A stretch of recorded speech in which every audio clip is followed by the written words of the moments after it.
Hi, good evening, folks. Welcome to my show, the Early Show with Latha Srinivasan. And today is a Tuesday, a working day, and a very interesting day to say the least, because we're going to start talking about the auto sector. And I have a very important guest with me today, Mr. Shekar Viswanathan, who is the Vice Chairman and Whole-Time Director of Toyota Kirloskar Motor Private Limited of India. And he's going to be joining me now on this chat.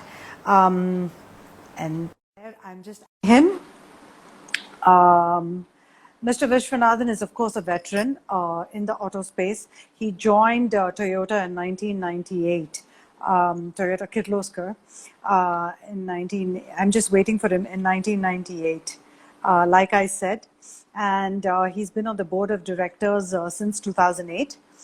And currently, of course, Mr. Shekar Viswanathan is the Vice Chairman and Whole-Time Director in Toyota Kirloskar Motor Private Limited. Hello. Welcome, Mr. Viswanathan. I don't know if you can hear me. Good evening. Okay, great. So thank you so much for joining me, first of all, on this little chat. I thought that given good evening to you, the Latha. COVID crisis and what's I happening, can hear you very clearly. Especially in the auto sector, I thought we should focus on that, and it was wonderful of you to accept this invitation and have this little conversation with me. So how are you doing this Tuesday? I hope all is well with you. Okay. Okay. Okay, brilliant. Like I was just telling, the guests who've logged in to watch, all is splendid. this conversation, I'm that at you home. are the Vice Chairman and Whole-Time Director in Toyota Kirloskar Motor Private Limited. Well. And of course, you've been with them for many years now.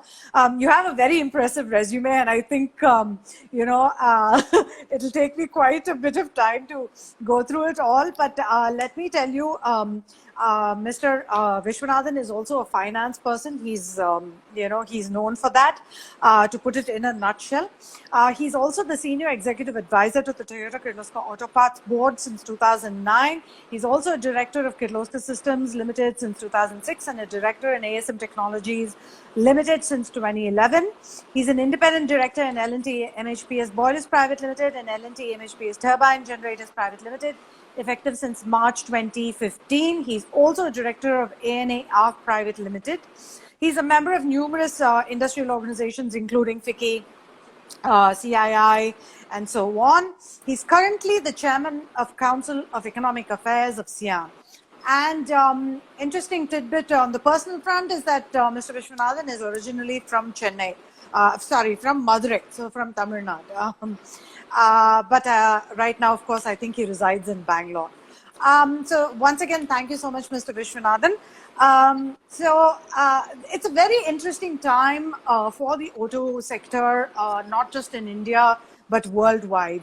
And given that the auto sector in India was already in crisis, the pandemic seems to have worsened it. And slowly now we've seen that shop floors are starting to open. But work from home has become the new normal for many organizations across the world. So what are some of the measures that Toyota Kirloskar has taken in order to reduce costs and optimize productivity?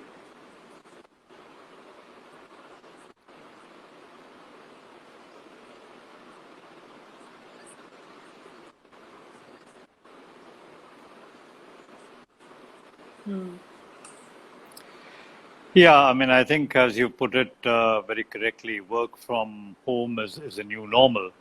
Obviously, sitting at home, we can't produce cars in the factory.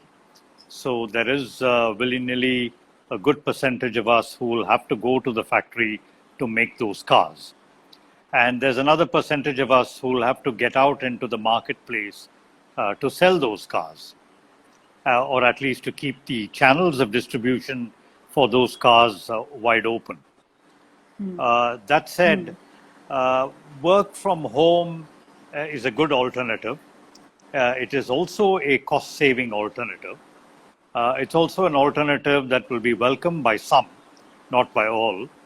And it will be welcomed by all for some of the time, for sure. Because if you're at home, you can do many other things.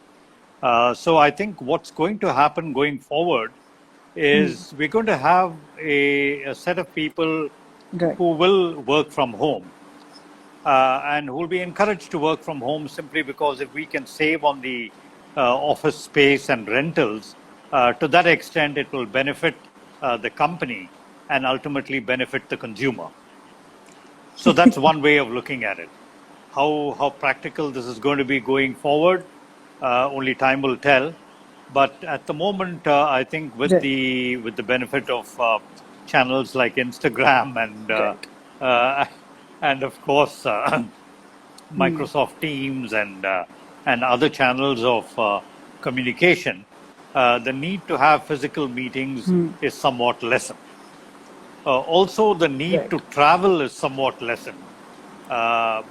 You don't have to go to Mumbai or a Chennai or a Delhi to have your meetings. You can do it online. Right. That said, that again, it doesn't all go well for the auto industry because if you're going to cut travel, then the demand for cars, for personal mobility, again gets lessened to that extent.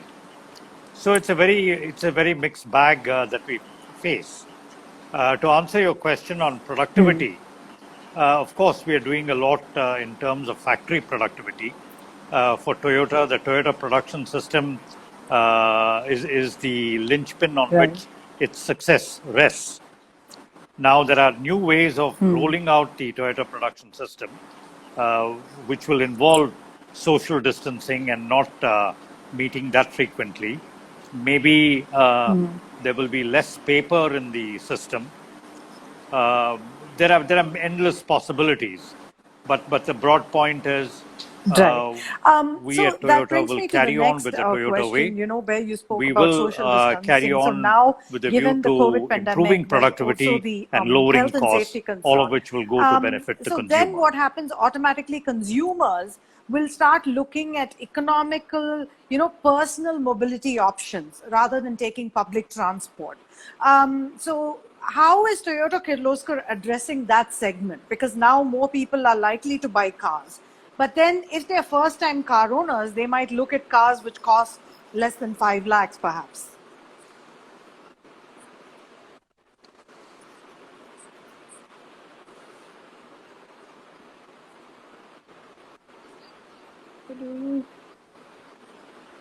Okay.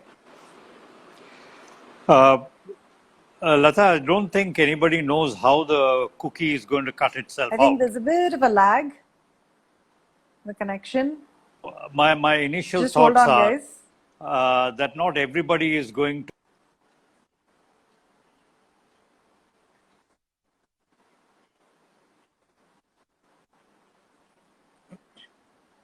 and that hygiene is going to drive their decision making will continue to be the cost of ownership of a personal mobility vehicle, and they will balance that against the risks of taking public transport and even taking public taxis, auto rickshaws, and the like. Okay. There will be that balancing that will be done. But let me tell you what is more likely to happen. I think the state of our public transport itself will improve by leaps and bounds. The cleanliness levels in our streets, in our transport systems, in our daily lives will see a completely Okay. new shift, and that will be for everybody's good. So I'm not so sure that this pandemic is going to translate into new demand for personal mobility. Yes, there will be in the short run, there will be some people who will swear by personal mobility, and Right. that's going to But happen. there have But been it's some not as if surveys that's which I going to be a read permanent where, shift, or which that's was going to conducted by be a shift Cars in 24 and so droves. on, which said I that think the it will happen demand for on the pre-owned margin, cars is and likely, it's good if it people happens. are looking at pre-owned cars because of the personal mobility angle. Will this affect the sale of new cars at all, do you think?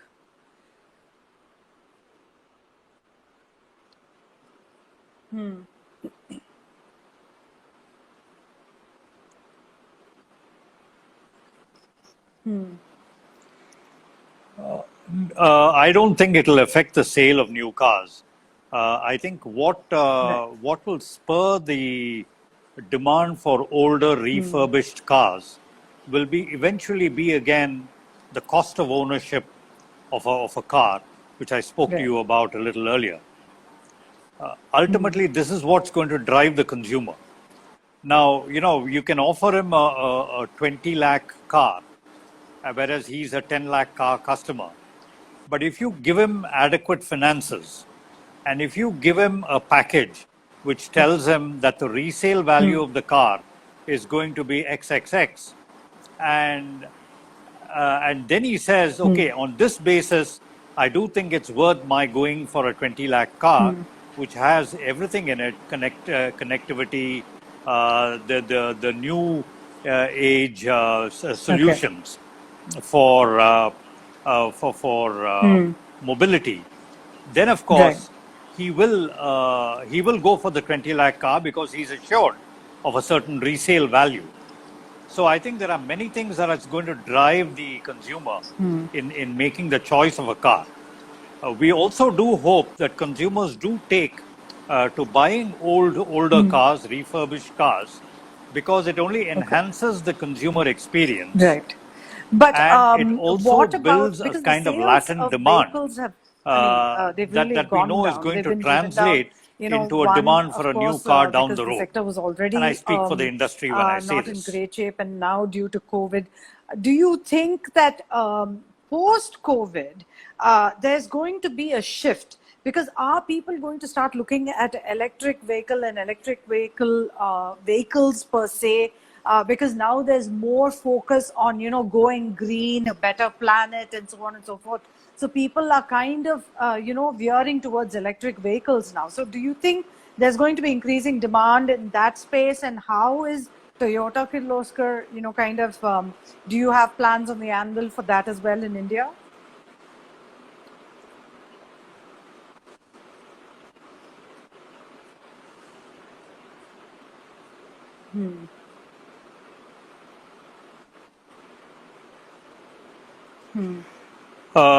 Okay, we do have plans for an electric vehicle in India, very much so. And we've been one of the forerunners in making electric vehicles globally. In fact, we made instead of making pure electric vehicles, which met with consumer resistance in different parts of the world, we started making electrified vehicles, and we have sold more than 15 million of them, and with great success. And it's not only we, there are other global players also who have sold electrified vehicles, may not be with the same degree of success that we have experienced. But that said, I do think electric vehicles and electrified vehicles will dominate the auto landscape in times to come. But those times are not like 3 years down the road or 5 years down the road. I think they are more like 20 years down the road. And when I say that, I don't mean that it's not going to that increasing numbers of people are not going to take to it. They are going to take to these vehicles. But it's going to take time. And I say this for quite a few reasons in the Indian context. One is, of course, the lack of charging infrastructure that we have for pure electric vehicles. Neither our urban infrastructure or our urban agglomeration in terms of apartment complexes and even where you have houses, the way we are densely packed, roads, as well as housing colonies, it doesn't immediately lend itself to charging infrastructure coming on board immediately. So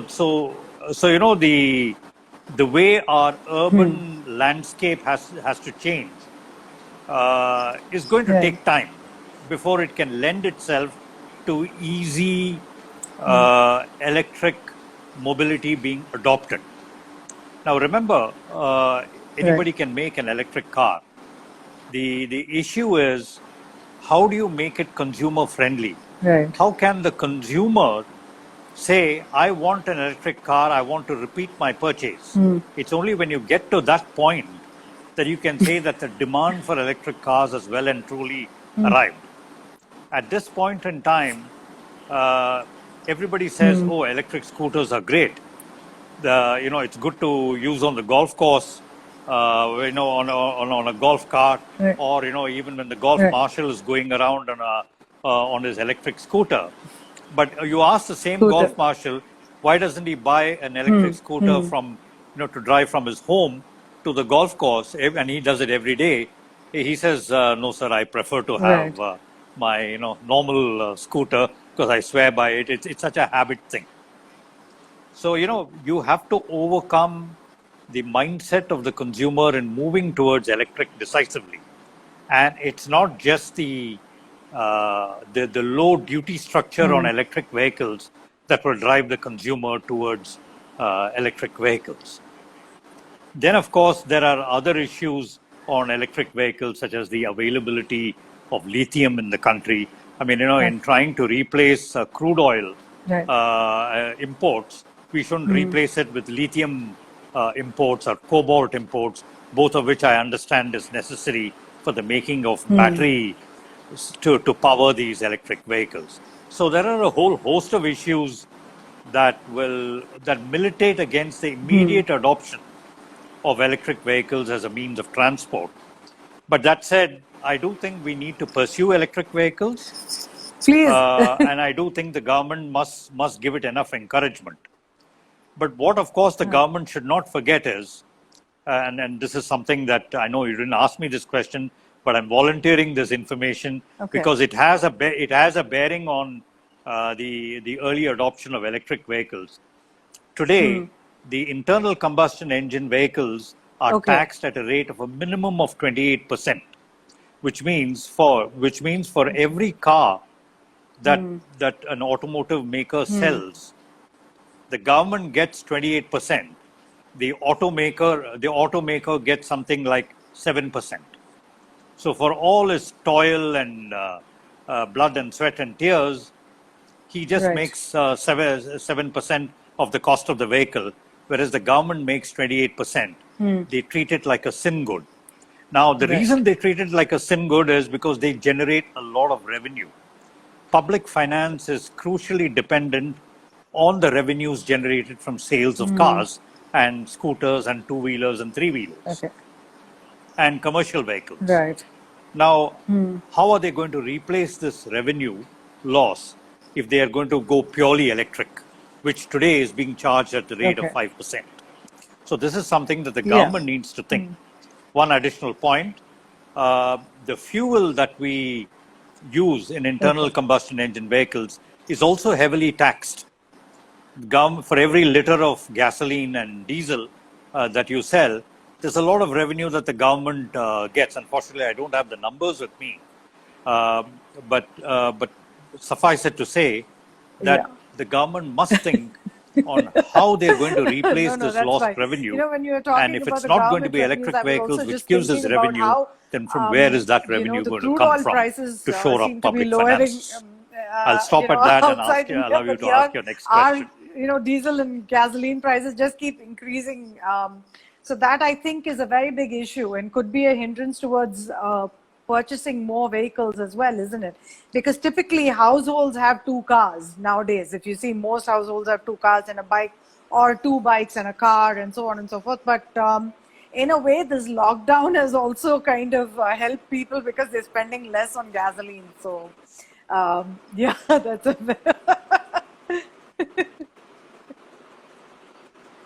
yeah. Yeah, absolutely, because nobody's getting out. Yeah, So and the it's other also question I wanted to dented ask is, now all the the coffers of migrants the have governments, shifted, not they've only gone of the central home, government, and there's but been this also of whole the state issue. governments. So now shop floors, however, are slowly opening up, but non-availability of labor is going to be a problem, isn't it? That's, once the shop floors are fully functional. And then what happens is, I think people are looking at adoption of more technology and robotics on the shop floors as well, because of social distancing and all the health and safety issues. Do you think that that's what the future is going to be, given this pandemic, what this pandemic has shown us?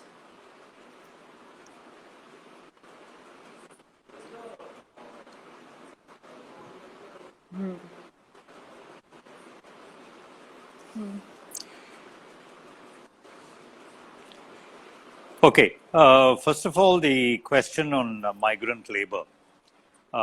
Yes, a lot of migrant labor has gone back, but typically I don't think the auto sector really employed that much of migrant labor at all. And even if this migrant labor has gone back, I remain confident on two things. One is part of this migrant labor will come back because they have nowhere else to go. So as the shop floors open, as the MSME sector opens up with now more finance getting pumped in, the migrant labor will gradually start drifting back again. Right now, they seem to have gone back in a bit of a hurry because there are no jobs for them. And typically, migrant labor, I mean, my definition of migrant labor is that labor which is employed in temporary jobs or where they don't have a permanent appointment. For example, the workmen on our shop floor, we know exactly That's where true. they are. Some of them are still in North Karnataka. They're not able to come back. Or we ourselves have told them, don't come back now, come back later. But then they have the security of a job. With migrant labor, that's not the case. So they will, and they are free to either come back to, to Bangalore and start working here again, or they're free to go to Bombay, or they're free to go to Hyderabad. They're free to go anywhere in India and start working again, wherever jobs are available, or maybe even back in their villages and towns, maybe newer opportunities have sprung up. We don't know. So I think the question of migrant labor not coming back and causing a dent in our labor availability, I think is rather misplaced. And I can say this for the auto Digital sector. technology. Of course, I'm not qualified to speak for other sectors of the economy, but for the auto sector, I can say that that's not the case. Your question on robotics and digital technology. I think the entire auto sector was always looking at digital technology and robotics as something that we would move toward, if only to make individual jobs on the shop floor less burdensome for the workmen. For example, I mean, I'll give you the simplest example that all listeners can also relate to. We get tires that need to be fitted on the car just before it kind of comes off the assembly line. You fit the tires, but to take the tires to the car, you can have a robot do that, or you can have it done manually. Now, manually it's a bit strenuous initially, but workmen do get used to it. Now, we do employ quite a lot of people who do this work, but equally a robot can do it. I'll give you one more example. We have parts that are machined at one workstation, and they need to be carried to the next workstation, which is across an aisle. Now, you can have somebody physically do that, or you can have robots do that. Now, I know in factories in Japan and the US and do that. Now, we can also copy that and do it. And we have done it in a few cases where we believe the quality of the part, etc., the hygiene content on the part needs to be kept. We do such things, and we do it progressively. Ultimately, at the end of the day, you engage in robotization, at least in the Indian context, where it makes a process less burdensome for the workman and more cost efficient for the company. You don't see that happening much in India at this point. I'll stop with that. I mean, if that explains. Yeah. So it will happen, and it will happen. It will not happen by leaps and bounds. That today we don't have workmen, so we employ robots. I think there will be, and I think Indian businessmen who run individual businesses, and either an MSME or a workshop or whatever, they will do their calculations, which is the better thing to do. Is it better to employ a Right. temporary guy and get it done and with all his vicissitudes of quality? Or is it better to automate the process, ensure Okay. quality, Okay. and So ensure coming to my supplies, next question, do you which think is it's going to going be to be better the for me? end of And I think, retail showrooms as far as and I the think automobile sector Indian is concerned? Do you think, business managers it's going to move do that more very, very well. digital and people are just going to, if they want to check out the car, they just book it online and then, you get the car directly to the customer for a test drive and so on and so forth. Do you think the brick and mortar, retail showrooms will be replaced in the future?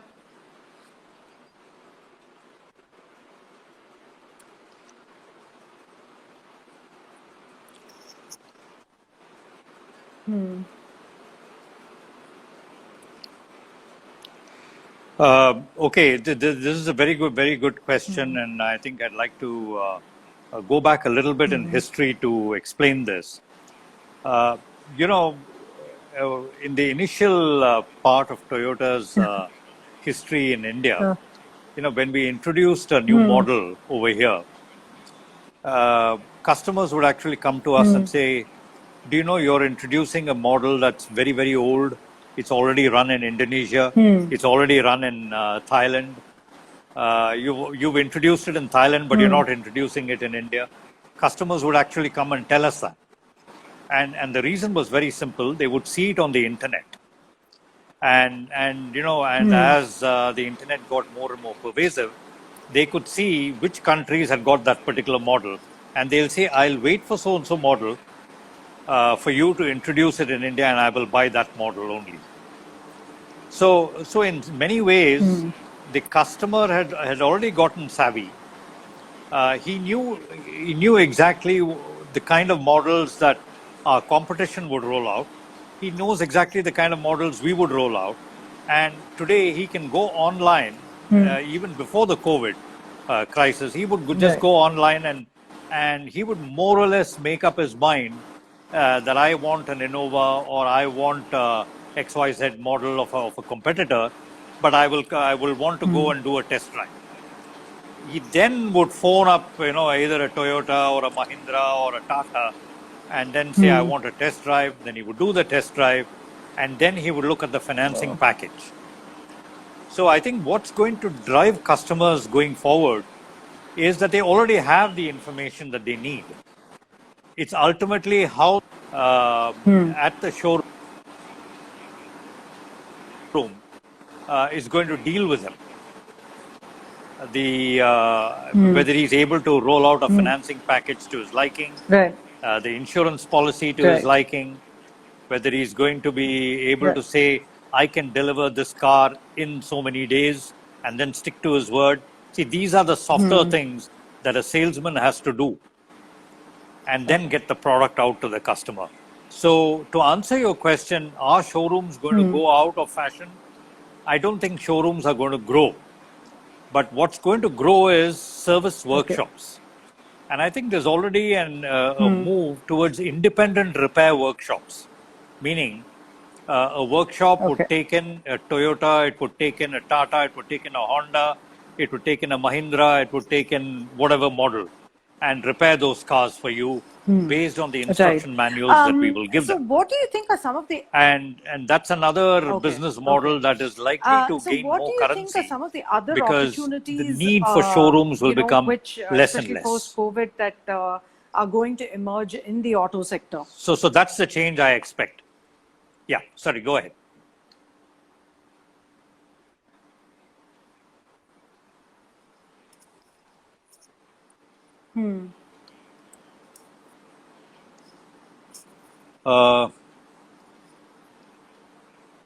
Within the auto sector, I think the emphasis in India, at least immediately, would be on ensuring that all our dealerships remained cash positive, that they also turned profitable. Because at this point in time, as I speak with you, many of them are in a fairly fragile state. We can't blame them because they've been without revenues for a couple of months and they have been paying their workmen. They've been paying their salesmen. So I think that does take a toll. So I think the first priority would be to get them back on track financially. The second priority would be also to get the supply chain up and running, and more importantly, ensure that they don't lose focus on productivity and cost savings. Value engineering will assume Right. even greater importance as we move forward. COVID-19 by itself may not have a direct impact on the behavior of the auto industry or Right. some of the tools that we've already deployed. Okay. I think we'll become a little more But do you intense in the think kind of tools, strategies in the auto in the same industry tools or, that we deploy the in automobile getting manufacturers, our do you think ecosystem up, there should be running, some and changes active. in that going forward? Or what are some of the new strategies that you think, vehicle manufacturers should adopt going forward?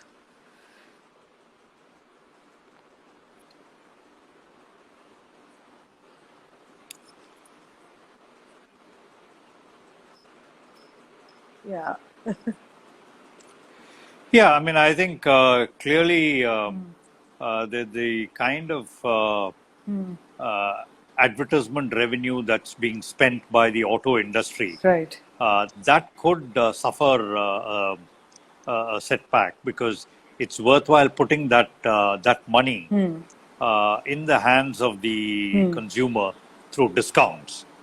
I think it's only that kind of advertisement which educates the customer or imparts knowledge about the product that will be engaged in going forward. In fact, one of the things that I have personally taken up is the spend on the Auto Expo, which happens every 2 years in New Delhi. And I have been of the view that that expenditure is perhaps best saved and utilized for the benefit of the consumer. I can even understand if that Auto Expo is done in every city by turn, but it seems to be a very Delhi-centric show with little value add for the industry as such, as I see it. Other people may have a different view, and I must say that there are differing views on this. See, historically, it has been seen as a place where you can showcase the latest in technology, the latest in models, etc., for the public to come and view and for the press to get a preview of. But in today's world, with the advent of the internet and with the advent of quicker and faster communications, I think the Auto Expo has outlived its usefulness. Okay. Remember, the Indian Auto Expo is amongst the most expensive in the world. Beating even, I think, the one in Tokyo and the Frankfurt one, from what I gathered. Of course, I don't have hard data, but what I'm told is that this is one of the most expensive. So I do think the whole auto industry will have to turn a bit austere. So In that its was a very approach and a interesting little point less that you brought jazzy up, because I was going to ask in you rolling myself, out its products. advertising, especially And as I far think as the auto the industry utility is value concerned, of our the auto products sector, need they to get spend emphasized crores and much crores. more. I mean, it's not a small amount. If you look at all the major companies across India, right? How much do you think, I'm asking for a guesstimate, do you think that the spend on advertising will be cut by 50% or even lower, do you think? If it's, if the benefits are to go to the consumer?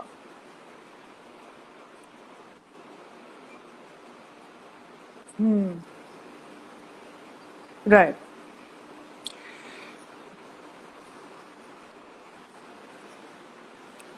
No, I don't think it's going to be an overnight cut, if that's what you're alluding to, because again, marketing teams, they are so used to selling cars in a particular way, selling scooters, motorcycles, and trucks in a particular way, that advertising comes naturally to them. And then today, advertising does have very good reach. But I do think digital advertising is what will really take over, and I think the I forget the name, Print the media. metric, the eyeballs per view or per screening is probably higher in digital marketing nowadays than it is probably with television or other electronic or print media. There will be a certain budget that will get allocated for the print media, but I don't see it growing. It may lessen, and I do think, I don't think this is anything against the print media or against the electronic media, but I think I think both from a point of view of self-preservation and from a point of view of practicality, I think this is the way the industry will move. But this is only my view. Okay. And obviously, in the next 1 year, I can or tell at you least that in the after next this 18 months, where do you see this interview the auto gets a little industry publicity, in India? I'm going to get a lot of phone heading, calls. do you think there will be improvement? Things will improve, get better. There'll be more car sales. Do you think it'll pick up?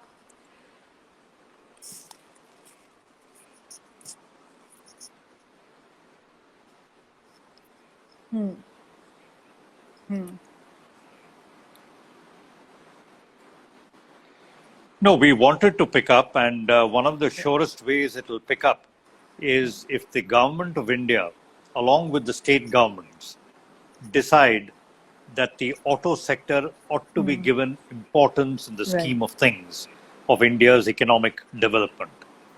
You can't give it importance in the scheme of things if you're going to tax it at 28%, going all the way to 50% in the case of some vehicles.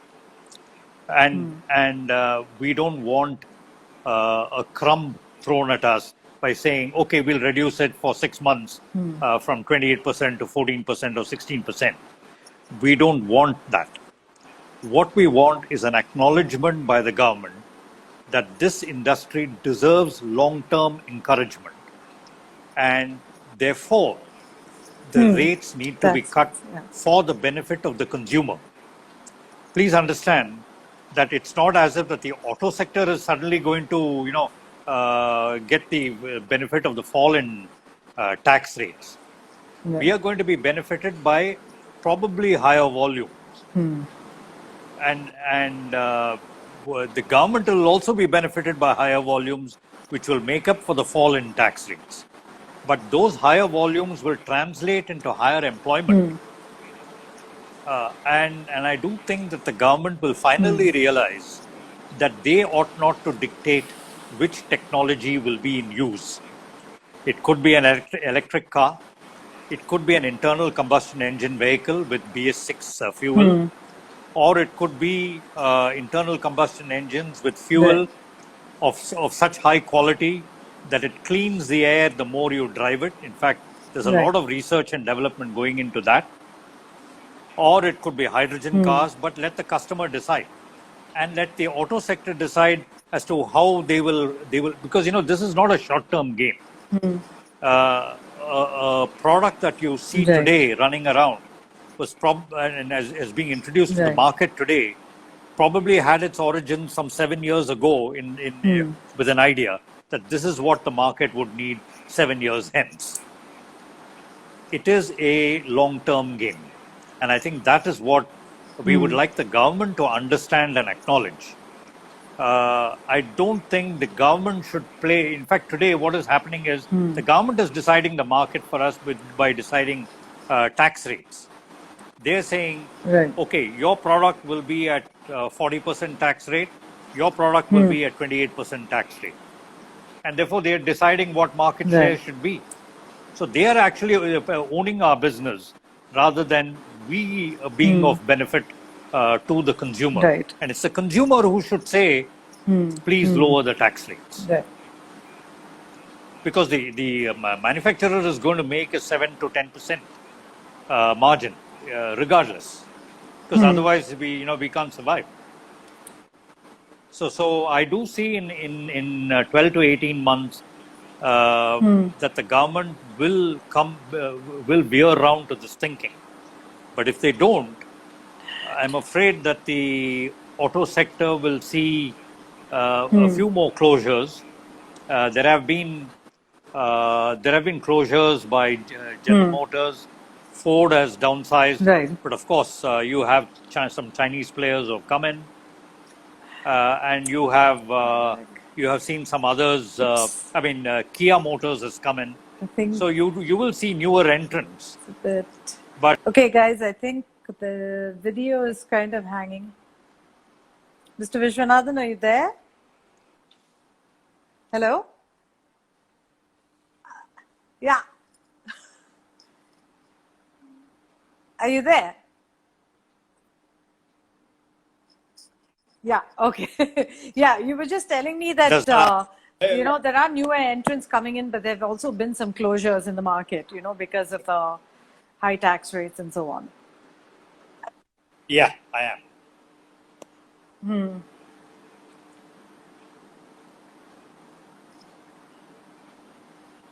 Right. Yeah, because the market hasn't evolved, and the government must encourage Right. the market to evolve. And I think they will do that, because I think slowly it's dawning on the government also. Okay. That if you Okay. kill the Thank you market, so much, Mr. Viswanathan, for investments joining aren't me on going this to come. chat. You said a You lot of can't very hope for interesting things, and it investment was very informative. without a market. So I would always And I think say, I got a lot of market India first, factory India will follow. people in the auto space and in the media space also who joined this conversation. I could make out, because they wanted to know about what's happening in the auto industry, and especially spends, because everybody is worried about, the advertising, the marketing, and what's going to happen, whether there are going to be new launches and so on and so forth. So, like you said, I think the next 12 to 18 months are going to be crucial. Thank you so much for joining me. I think there's an issue with the connectivity. Oh, it's hanging again.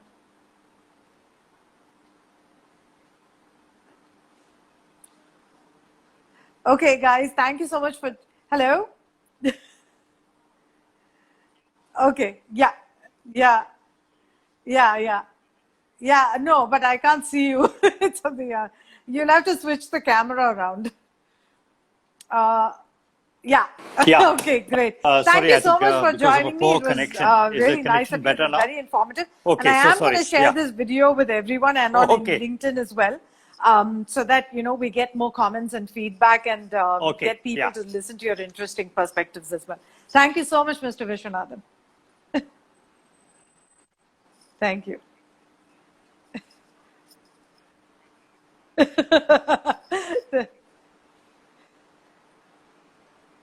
Oh, okay. Thank you, That's Latha, good. for all the questions Thank you and so the, much. and Thank the you. feedback Thank you. earlier. Bye. Bye.